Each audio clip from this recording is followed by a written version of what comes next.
So, Kimberly, I'm so fascinated by all this because we've had so many conversations about Mhm. Jimmy G being very serviceable, right? Mhm. So, shouldn't that always have been the case beforehand as it relates to Kyle Shanahan and the way the 49ers were moving? They're like, hey, okay, Trey Lance is the guy, Mhm. but like Jimmy G, if we can't move, like he's always going to be our guy. So, like, why has all this drama been stirred up?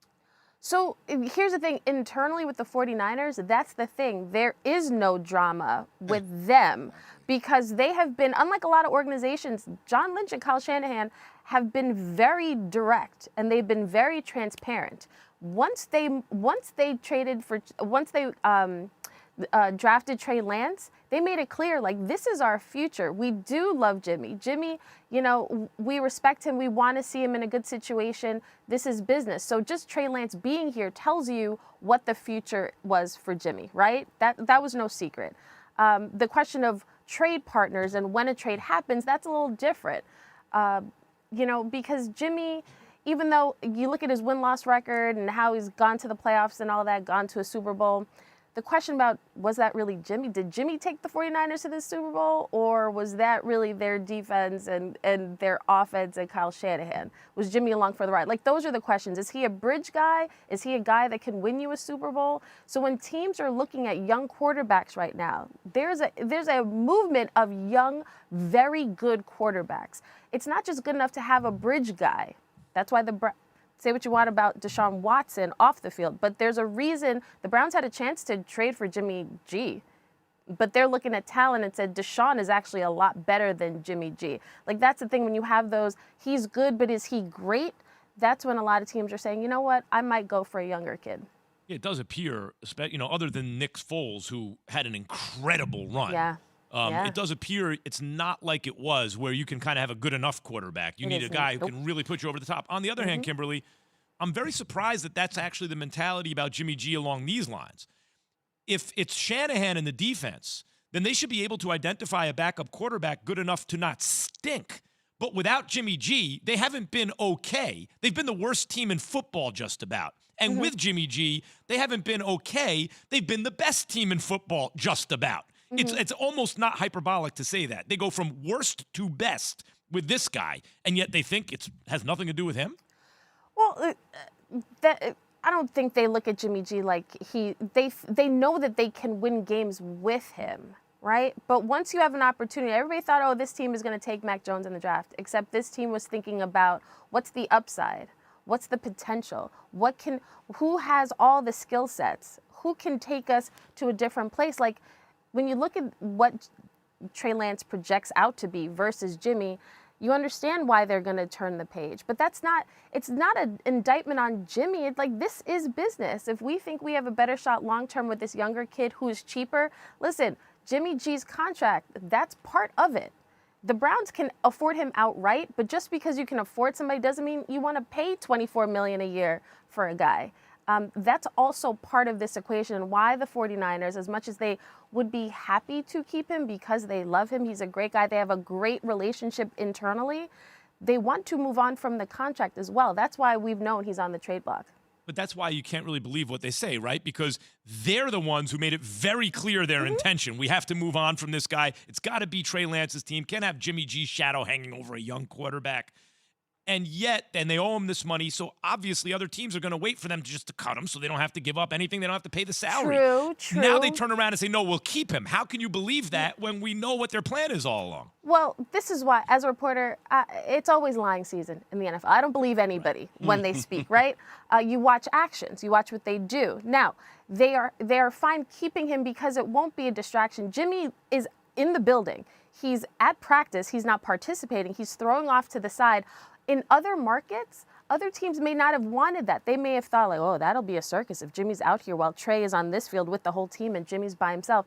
The 49ers have been very clear, and they don't see it as a distraction. They've managed internally to not make it a big deal, but they're fine keeping him because if no trade partner materializes, they might have to, but that's not what they really want. People thought that they would wait out the Browns, though. That was what people in the league were saying, like, oh, we know they're going to get, We'll just wait for them to release Baker. Except you always know some team will be desperate for a quarterback. That's why you hold on to these guys. But the 49ers are hoping they don't have to hold on that much longer. Kimberly A. Martin, ESPN NFL reporter, host of First Take, Her Take podcast, joining us here on Keyshawn, J. Will, and Max. Kimberly, it just seems like there's always some drama revolving around the Raiders. If it was Damon Arnett, if it was Henry Ruggs, John Gruden last year, now Dana White coming out, the UFC president, saying in 2020 he had a deal on the table for Tom Brady and Gronk to be there. And it just feels like Derek Carr just keeps answering things in such a professional manner that, damn it, I want to see them win games. I want to see them get rewarded. Yeah. How viable is their threat? And how do you see them handling things in the AFC West this year? So the Raiders, to me, are one of those teams where I am so excited about the Raiders because you could see them winning the division. You can make a case for why they could. I think the Chiefs will win, but you can make a case, or you could see them finishing last. Like we have no idea right now because everything's sort of a wild card. Devontae joining, Josh McDaniels back as a head coach, all these different things.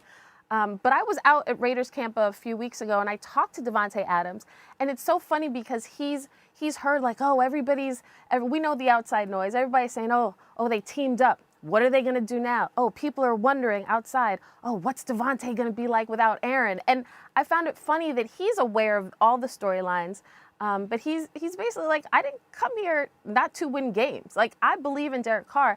And I asked him about the pressure that Derek Carr is facing because you added Devontae Adams. There are no more excuses. You can't say you've got weapons. You're in a competitive division. You're in a division where people will say you are the worst quarterback in this division, right? Derek Carr, it does hinge on him. But Devontae Adams was very clear. Like, I know my guy. He may not be, like they understand he may not be a Hall of Famer like Aaron Rodgers right now, but they are confident in his ability, and the pressure doesn't seem to seep into the building. But the external pressure, the expectations are heightened. And the talk about Brady and John Gruden, I don't know if this story is true. I don't know what John Gruden was thinking. But the idea that the Raiders could have had Tom Brady and Gronk and decided not to do that, okay. Like the greatest of all time? No, we're good. We're good on that. We'll pass on the greatest of all time, no problem. I think all of those things in this division with Patrick Mahomes and Justin Herbert, like Derek Carr has to be good. He has to be better than good because everything is set up for him to be better. Devontae, this is first time, like you can cover him if you want, but if a healthy Darren Waller's out there, if Hunter Renfro's out there, like they've got a stable of running backs now, like you can't just key in on one guy. And that's what makes them so fascinating. So I hope the Raiders are not just competitive, but they make it fun and that they're good because you would like to see Derek Carr finally get his flowers because this guy's been through it. Kimberly, it does feel like Derek Carr is that middle child that just always gets overlooked, right? Oh, like always, even you saying middle child.